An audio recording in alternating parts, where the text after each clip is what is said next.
I'm Tim Malloy with the Civic Association. It is Monday, April the 27th. There are 18 known cases of the coronavirus in the town of Palm Beach, that number holding steady. It has been 43 days since we have been in shelter in place in town, 40 days since the curfew was established and the beaches were closed. The state of Florida working now to try to open up. The governor aggressive about that. Want business working again. They want to open the beaches as well. Town of Palm Beach reacting much more cautiously. No word yet at all and when that might happen here. The governor had a news conference today, and Wendy Rutledge listened in. Governor Ron DeSantis addressed the state today from Tampa General Hospital, where he relayed several bright spots on the COVID landscape, starting with lower than expected hospitalizations. You talk about hospital resources, you talk about hospitals having a capacity and not being overrun. Miami-Dade, the available adult ICU beds as of last night, 45% of their ICU beds are available. And this is the part of the state that has seen the most cases. And so I think that that's a testament to the fact that you go back 6 weeks, the predictions were that you'd have, and there were predictions for hundreds of thousands of hospitalizations in the state of Florida. Actually, one said 465,000 hospitalizations. We have statewide, we have a little bit under 2,200 currently right now, but you've seen the hospital system hold up. There's been capacity. That has never been an issue at any time during this. Second piece of better news has to do with testing and what the governor says is a much lower rate of positives in Florida than in other hotspot states. Most of the people that are testing in the state of Florida overwhelmingly are testing negative, which is a great thing. There's some jurisdictions in the country where you'll have 30, 40, even close to 50% of all test takers will come back positive. In Florida, the last, I think, 4 days, we've had 6%, 5%, 4.5%, and 6% in terms of all the test results, the percentage of new cases positive versus negative. And so that's been a downward trend. Finally, according to Governor DeSantis, real progress in test availability. Initially, when this started in March, the CDC had very narrow criteria about who could be tested.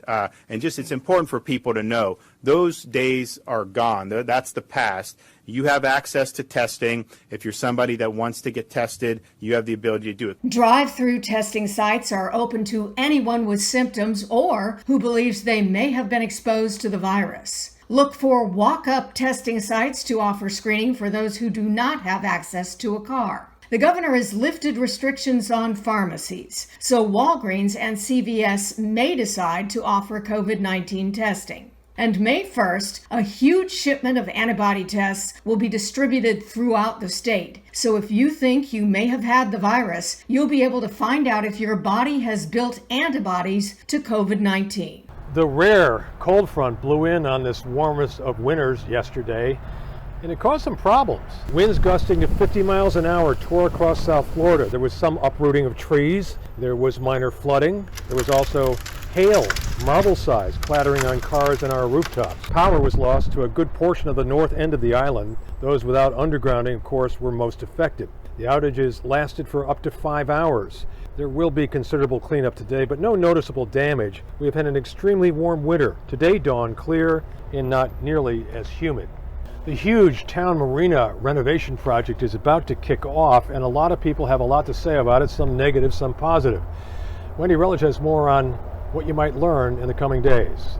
Construction on the project to update the town marina will get started this Friday, May 1st. The town of Palm Beach is committed to maintaining an open line of communication with residents, beginning with a virtual meeting scheduled for this Wednesday, April 29th at 3 p.m. The public is invited to attend and participate. To take part, you will need to register by emailing Burkhart Construction at townmarina@burkhartconstruction.com or by calling 561-781-0888. The topic under discussion on Wednesday will be all facets of construction.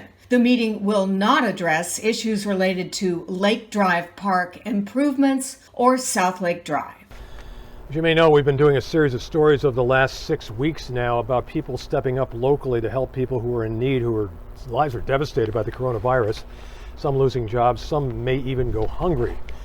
Well, a well-known young local entrepreneur who owns restaurants in town and his business partners have decided to be the people to do just that, to help them out, creating an assembly line in one of their restaurants. Take a look.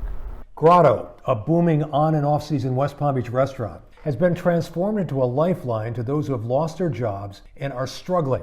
Restaurateur Piper Quinn, his partner Sam Slattery, chefs Clay Connolly and Zach Bell, swung into action when it became clear the virus would devastate the economy and leave people hungry, and they all had the same question. What can we do? How can we use these resources that we have, these great cooks, these great chefs, these big open spaces, in order to kind of do the mission that Clay and I have been pretty passionate about for a number of years now, with feeding underserved populations, children and families. The ovens go on at 6 a.m. There are preppers and cooks and packers responding to a broad need from a number of organizations who feed the hungry locally. So we have a Adopt a Family.